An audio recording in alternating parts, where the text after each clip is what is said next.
It is on. It's on. We're on. Should I need? We're. My video is on. Yeah. You see us, Edward?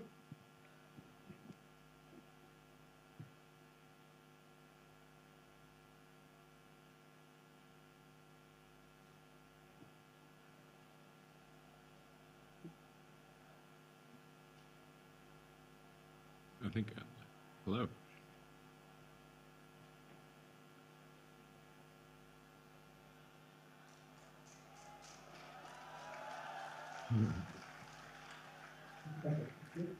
Hello. Hello. Elon, how are you? Good. How are you? I'm very, very good. Allow me to just introduce myself right now. My name is Nadiem Makarim. I am currently the Minister of Education, Culture, Research, and Technology. But before this, I was a technology entrepreneur. I founded one of the largest on-demand services in Indonesia, payment, ride-hailing, food, a few of the other services. And I have the privilege and honor of being able to ask you a few questions, if that's okay. Is that all right? Absolutely. You're most welcome. Thank you. I think the first question, and you know, we have a lot of youth here, a lot of young people. I think one of the things that confuses a lot of us is, how are you able to do so much? It's a very simple question, but I think we would love to hear, what are your tools for productivity or principles? We just can't believe the amount that you do. Can you tell us a little bit about how you do the amount that you do? Well, I do put in a lot of hours. I'm not sure I would necessarily recommend what I do to others, in the sense that I pretty much work all the time. So, you know, it's quite rare for me to take even a Sunday off. So I'm not sure that's necessarily, you know, what I'm not recommending that to many people. With regard to tools for understanding the world, I think the physics framework is extremely helpful. It's, you know, in physics they call it thinking from a first principle standpoint, where you try to understand the most fundamental truths in a particular situation, and then you reason up from there, and then you test your conclusions against the what you believe to be the fundamental truths. So in physics, it would be like testing to see if you're violating conservation of energy or conservation of momentum or something like that, and then constantly, you know, trying to be less wrong. So you should always like assume that you're to some degree wrong, and you want to be less wrong. This is, I think, very important. It's a little tougher on the ego, but it's great for getting to the truth of things. Is aspire to be less wrong. That's amazing. The iterative process, constantly having that healthy dose of skepticism, and of course the sheer amount of hours that you put in. You know, Elon, when I started implementing, I came from the private sector, so imagine the challenges I had to face when I was entering the government. And one of the things that I've noticed is that when you are trying to change things, the amount of resistance to change is extremely high and extremely painful. And you have an entire group of people who are, I would categorize them as naysayers, who are constantly trying to say that what you're trying to achieve is impossible. So my question to you, Elon, is how do you deal with the naysayers? How do you deal with the people who say, no, you are shooting too far ahead. You are trying to do something that's impossible. Don't bother doing it, or are resistant to change. How do you manage that resistance, the naysayers out there, and continue on? Well, I would go back to physics in that the only things that are truly impossible are breaking the laws of physics. So as long as you're not breaking the laws of physics, it's possible. And it doesn't matter what anyone's opinion is. You know, physics is the law and everything else is a recommendation. I've seen plenty of people break the law, but I've never seen anyone break physics. Please give a round of applause. I mean, anything within the laws of physics is possible. Yeah. I mean, and you can certainly challenge the laws of physics, but they've been challenged quite well and have found to be resilient. Oh, that's incredibly simple and powerful response there. you know, given that we have a lot of university students here, we wanted to go a little bit into your younger days, Elon. I'm very curious to know, are there several milestone events that happened either in your childhood or in your early youth that you think had the most profound impact to who you are today? If so, can you share a little bit about those moments? Well, I read a lot of sci-fi and fantasy books. I mean, it's not going to surprise anyone that I, you know, sort of like Star Trek, Star Wars, and that kind of thing. In fact, Star Wars was the first movie I ever saw in a movie theater. So you can imagine if you see an incredible movie like that, and it's the first time you've ever even been in a movie theater. I think I was 6 years old. It's going to have a really big effect on you.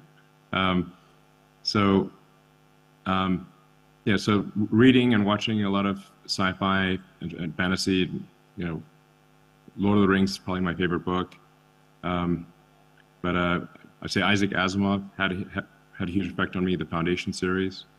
Robert Heinlein, The Moon is a Harsh Mistress. And then in trying to find the truth of things, I explored many avenues and ultimately found that physics was the best way to explore the truth of things. So, you know, at the risk of being a broken record on the physics front, I strongly recommend studying it. Yeah. Amazing. And if we can just look into, you have made a lot of innovations within your organizations. You've also been quite explicit about certain ways that education should actually change. One of the things we did in Indonesia recently is we've almost completely unbundled higher education, Elon. We have made every single company, nonprofit, all the external institutions outside of university into an accredited university for 1 semester. So now higher education is a collaborative effort of all institutions, including technology companies. I wanted to know your thoughts about education, and in your ideal world, what would education look like? Either lower education or higher education. If you have some thoughts on that, please enlighten us on what your ideal education in today's world would look like. Sure. Well, I think when you're trying to learn something, it is extremely important to establish relevance, to say, why are you trying to learn this? Because our minds are constantly trying to forget things. So our minds are at a subconscious level trying to decide what is relevant and what is not relevant. And so most of the things that you see in here, your mind does not want to remember, because there's no point in remembering it. So you have to establish relevance. This is why you want to say, like, why, this is why you should learn this subject or that subject. And once you establish relevance, your mind will naturally want to remember it. So there's I think 2 fundamentally different ways to approach education. One is by teaching to the tools, and the other is by teaching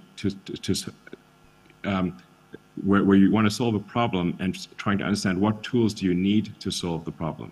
So, for example, it would be quite boring to have a series of lectures about wrenches and screwdrivers and winches and whatnot, but without establishing relevance. But if you say, well, let's take apart an engine.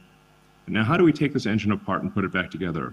Well, we're going to need screwdrivers. We're going to need wrenches. We're going to need a winch. We'll need maybe some Allen keys, and you'll have to take it apart and then put it back together. And then you'll understand in the process of doing that why those tools are relevant, and you will remember them. This is a very simple but important principle, which is explain the tools in the process of solving a problem. And then the tools will make sense. Otherwise, they will seem irrelevant, and people will not remember them, and motivation will be difficult. And do you think to make those tools within a contextual situation, therefore increasing relevance, Is that happening right now in educational systems around the world?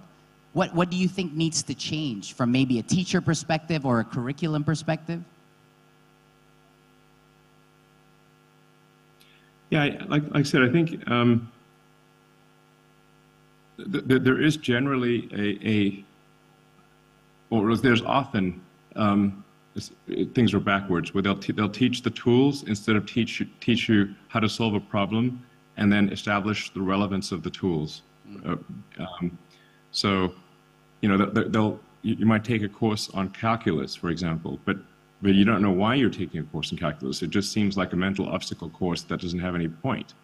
And actually, for a lot of people, I'd say it probably is a mental obstacle course that has no point, because unless you expect to use it in the future, there's no point in learning calculus, at least at a detailed level.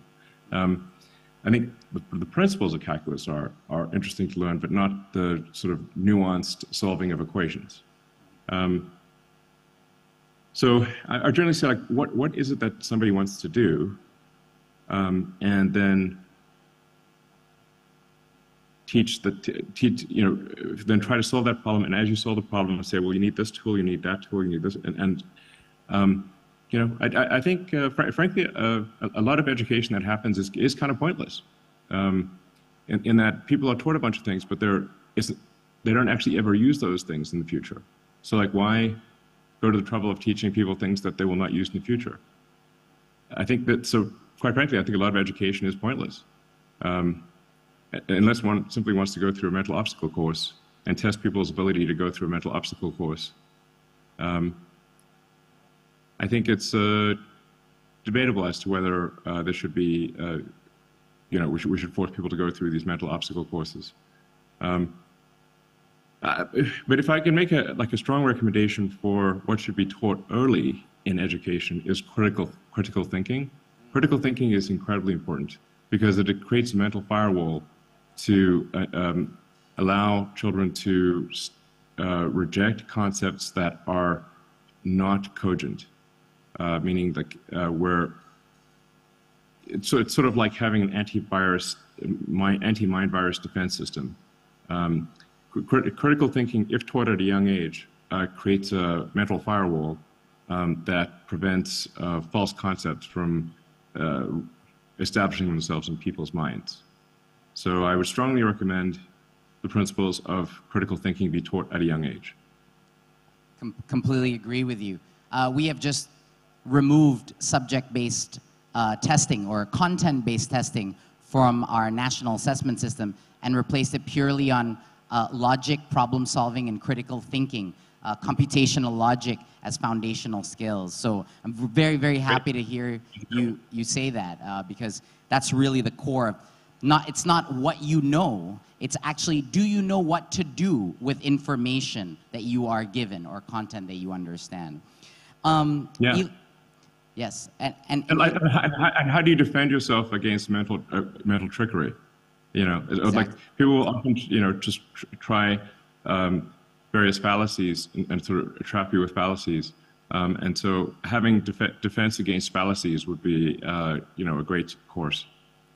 Absolutely. And in the digital age, that ability to discern and that healthy dose of skepticism to the information that you receive is almost survival, I think, for the next generation. And I completely agree with you on that. Elon, let's talk a little bit about the future of these young people over here. Can you tell us, what do you think are going to be, if they were to ask you about career advice, what sectors do you think are going to be most exciting, most in demand, and what sectors may not be in the future, will diminish in value? If you could share a little bit about what you think on this matter. Sure. Well, I think some of it's going to sound pretty obvious, but you know, anything to do with sustainable energy is going to be very significant in the future. So if it's to do with lithium-ion batteries for stationary storage or for cars, aircraft, boats, that's going to be very significant. Artificial intelligence will obviously be very significant in all fields. You know, self-driving cars, self-flying airplanes, you know, piloting boats. So I'd probably recommend learning those. I mean, these are very technical subjects, of course. There are many other worthy pursuits, but as a technologist, that's what I would recommend: AI and sustainable technology. I think there's a lot of opportunity in synthetic biology with the synthetic messenger RNA stuff. That's going to be a revolution in medicine. I think comparable to audio going from analog to digital. Synthetic RNA is like medicine is going digital. It's a much more profound revolution than I think most people realize.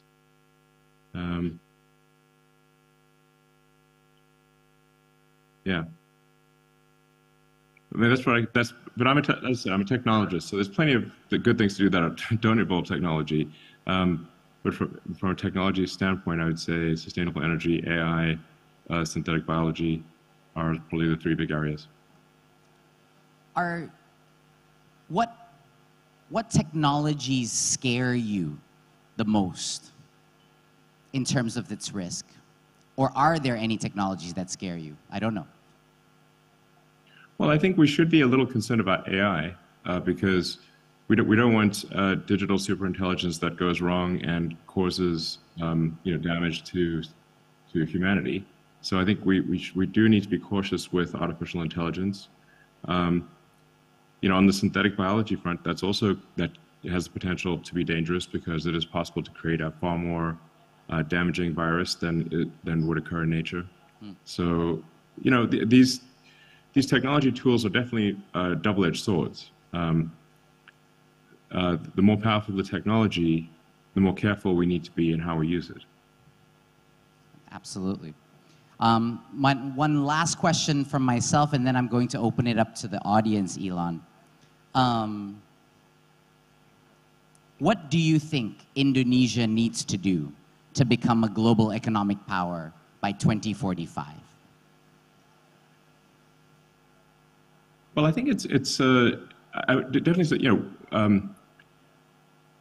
widespread education obviously makes sense. I think having high-speed internet connectivity throughout Indonesia is going to be extremely important. I mean, if you think about the internet, if you've got even a low-cost device and low-cost access to the internet, you can learn anything. Yeah. MIT, for example, has, I believe the lectures are available for free on YouTube. So you can learn practically anything you want for free on the internet, provided you have internet access and at least some level of education to allow you to learn more from the internet. So I think widespread internet access is essential for that, because it just allows people to learn whatever they want to learn at whatever pace they're comfortable learning. Thank you very much. I'd like to open it up now to the audience. If the organizer can please hand over to the first question for Elon.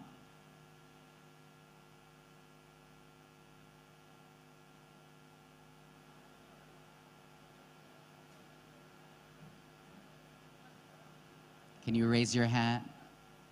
I cannot see where the microphone is being. The moderator will choose the questioner. I will not be choosing. Apparently the organizer will be doing that, so. No? Is anybody going?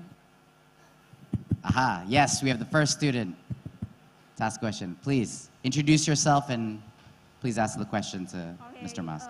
Hello, my name is Praisela Simons, and I'm from Universitas Negeri Malang. I have a question for Mr. Elon Musk. So as a global innovator and world's #1 businessman, of course we have heard about your success stories, and it greatly inspired us. But what about your failures or your mistakes? I want to ask, what were your biggest obstacles or mistakes that you have faced, and how did you overcome it? And maybe you can also give us, the students here, a piece of advice, and that will be very amazing. Thank you.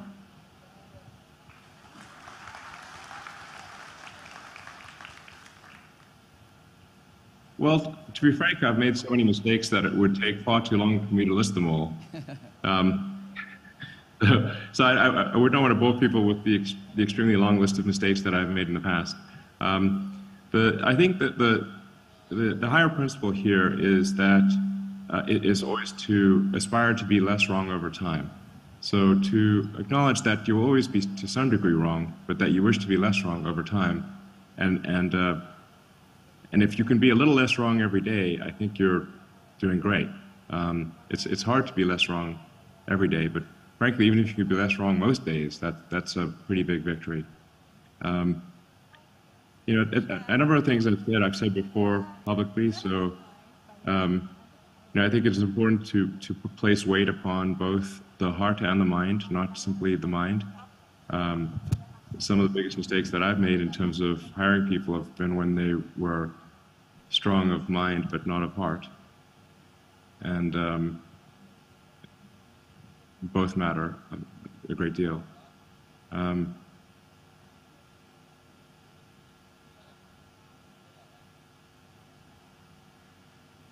Yeah, so I think that really the higher principle is just assume you're wrong, and you want to be less wrong, and just try to be less wrong every day. Seek critical feedback, especially from friends.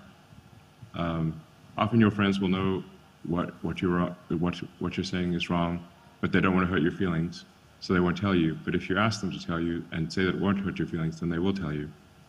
So I think getting critical feedback from friends is very helpful.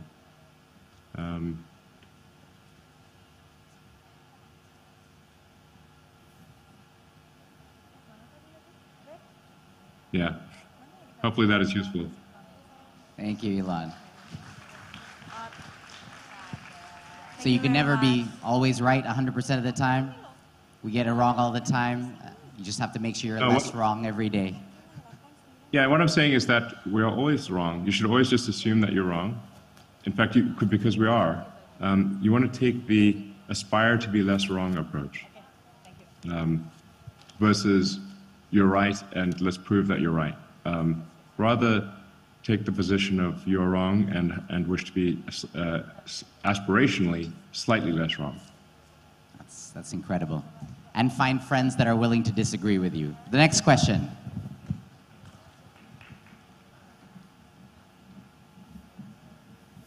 Hi. Hi, Elon. I'm a big fan of yours. My name is Sarah Dewanto, and I'm the founder of DuitHappy.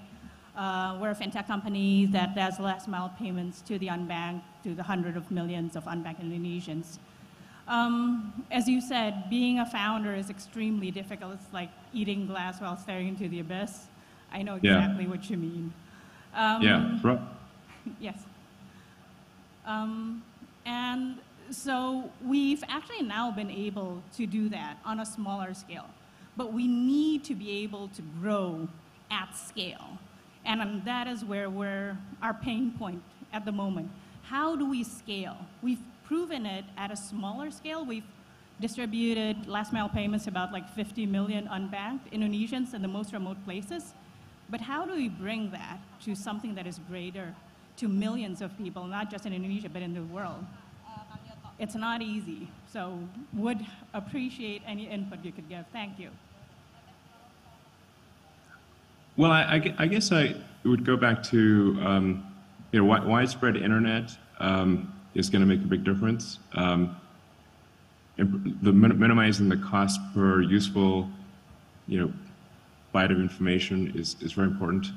And like over time, you know, like there will be. I mean, there's so many devices being made of, you know, PCs and iPhones and Android devices.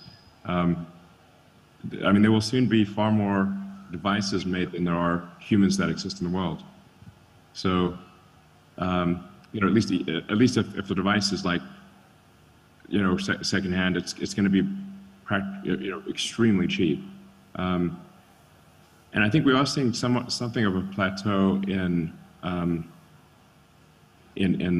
device capability, you know, where it's like, it's increasingly difficult to add incremental useful functionality to a phone or a laptop at this point. So which means that they will just become lower and lower cost and more affordable. But really the key is being online and having an affordable device. But I think the trends are very much in that direction. So that's a lot of reason to be optimistic about the future. Okay, thank you. Thank you. And the last questioner? Yes.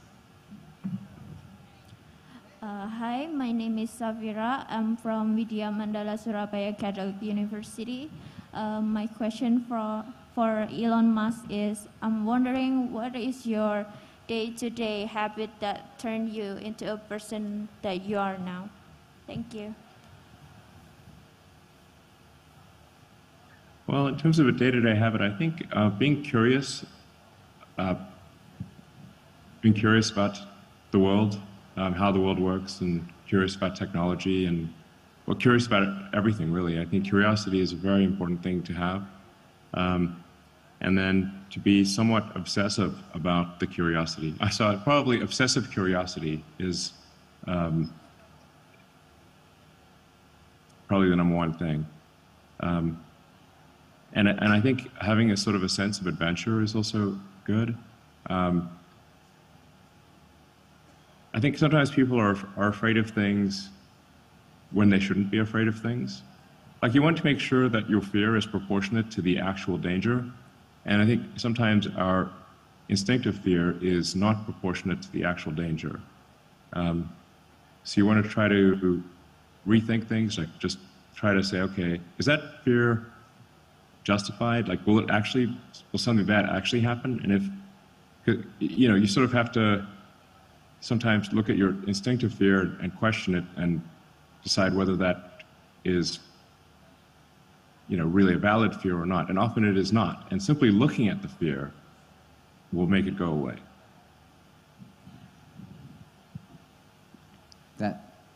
That's amazing. Thank you so much, Elon, for that response. We've run out of time, but I just wanted to highlight a few things that I think I loved your comment, Elon, about obsessive curiosity. I believe that if we create young people who are compulsively and excessively curious, we will be able to 10x the amount of innovation that entire countries and the world in general will be able to achieve. And I think on your point about fear, I think that is one of the most salient points that we can learn from entrepreneurs like Elon here, is that all greatness, all change, all progress requires risk. And without risk, there is no progress. And I think that if the youth of Indonesia can actually start to realize and accept the fact that risk will be a constant if you want to grow, if you want to achieve, and to make that as part of your journey, and to understand that managing that fear, of which 99% of the things you're scared of generally doesn't really happen. 1% does happen, but 99% of the fears you have do not happen, is something that you will need to control and manage in order to progress. I cannot thank you enough, Elon, for providing us the time today. Thank you for inspiring us. Thank you for refusing to believe in the barriers of what is impossible. It is an honor to have been able to have this discussion with you. Thank you very much. Please, another round of applause for Elon.